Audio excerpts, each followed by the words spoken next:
দেখুন, সুপ্রিম কোর্টের রায়ের পরে হাইকোর্টের যে অন্যরকম কিছু বিবেচনা হতে পারে সেটা আমাদের ধারণা ছিল না।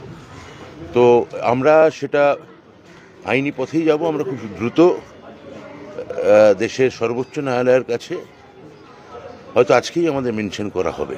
আর যে ক্যাপ, যেটা অভিন্ন পোর্টাল, সেটার ভর্তির এটা খুব দ্রুত হবে, খুব দ্রুত। এইটার জন্য একটা জট হলো এই হাইকোর্টের এই রায়ের জন্য, কিন্তু এটা আমার মনে হচ্ছে খুব দ্রুত আজকালের মধ্যেই সমাধান হবে।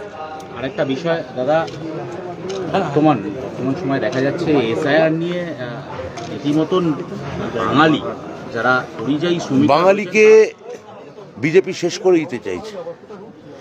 বাঙালি এবং বাংলা ভাষার প্রতি যে অপমান, যে তাচ্ছিল্য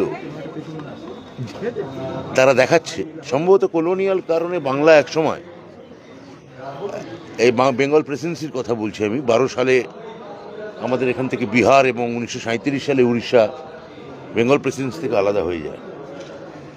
কিন্তু তার আগে বেঙ্গল প্রেসিডেন্সি এবং বাংলা, মূলত বাংলা ভাষাভাষী ভারতবর্ষের সর্বোচ্চ জায়গায় ছিল। দেশভাগ, বেঙ্গল প্রেসিডেন্সিকে টুকরো করা, এখানে রাজনৈতিক অস্থিরতা, অনেক কারণে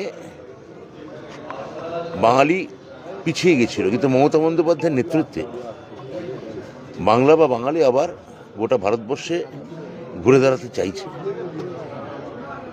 পরপর 3টে নির্বাচন, 21-এর নির্বাচনও আপনারা দেখেছেন। বিজেপি যেহেতু ক্ষমতা কেন্দ্রিক পার্টি, 21-এর নির্বাচনে পরাজয়ের পর তারা এখন 26-এ বাংলা বা বাঙালিকে শেষ করার জন্য বদ্ধপরিকর।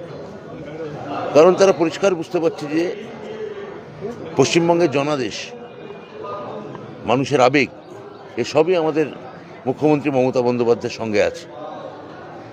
ফলে আমাদের নেতা অভিষেক বন্দ্যোপাধ্যায় যেটা বলেছেন যে বাংলা বা বাঙালিকে অপমান করা, এটা বিজেপির একটা স্বধর্ম হয়ে দাঁড়িয়েছে। মানুষের উত্তর দেবে। দাদা আরেকটা প্রশ্ন, বাংলা ইন্ডিয়া অ্যালায়েন্স বৈঠক বসলো সোনিয়া গান্ধী, রাহুল গান্ধীর সঙ্গে অভিষেক বন্দ্যোপাধ্যায় এসআইআর নির্বাচন কমিশন ইস্যুতে।